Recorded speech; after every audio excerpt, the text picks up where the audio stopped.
Helado Negro begins with the music, and the music is informed by the performances a lot, so it's more of like a circular thing. It's less of like a linear thing. I sing in Spanish and I sing in English, and it's about the way I move my body, and it's kind of just a form of communication more than anything.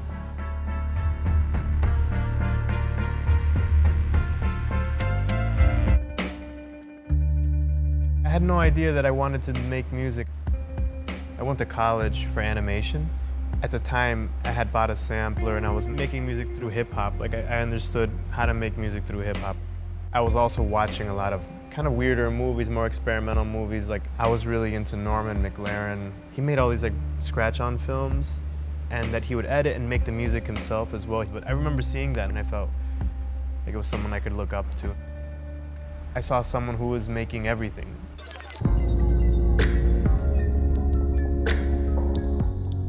Tinsel mammals are these costume people, and they're filled by people in the cities that I go to. A lot of people who would volunteer to do this really wanted to perform, but they have a lot of like anxiety. And what this did, this anonymity of like putting this sparkling mammal suit on that covered your whole body from head to toe, gave them this like excitement to be on stage and perform, and they could have been anywhere.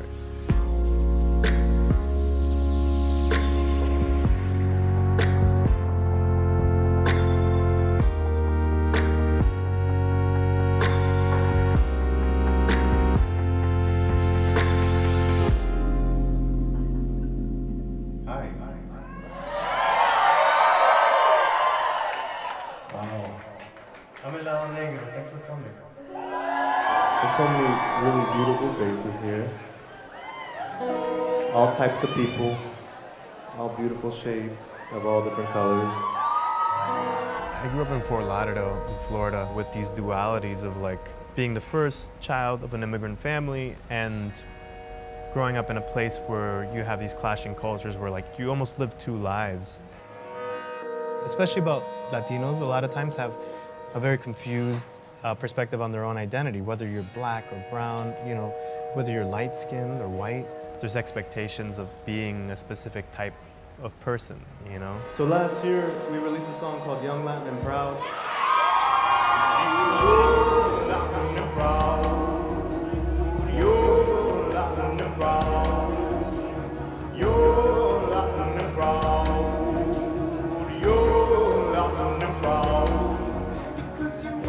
I wrote the song as a outer space message where you can transmit somehow now, and then it would bounce back and go into the past, back onto me when I was young. Like a lullaby, in the sense that like, don't worry, you can't be all of these things. You know, you can only be the things that you've kind of like collected, and people took that as something like, as somewhat of like a protest and like a kind of like self-love and self-empowering like anthem.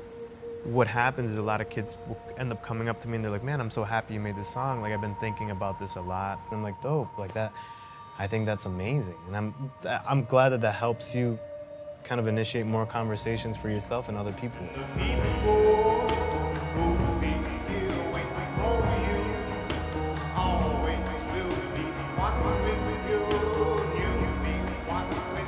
And so all of this is about that. It's about preserving the things that feel good and how I can share them, and taking that like one step further and using that as a tool somehow to spark conversations about these things. Some people aren't hyper-political. Some people don't have these experiences, you know? If you're not black or brown or part of another community that's had a history of some kind of form of racism, I think it's hard to understand it. But I think listening and having conversations is maybe the best thing you can do, and be curious about what it is that they're talking about. The conversation is a long one, and it has nothing to do with coming up with immediate answers.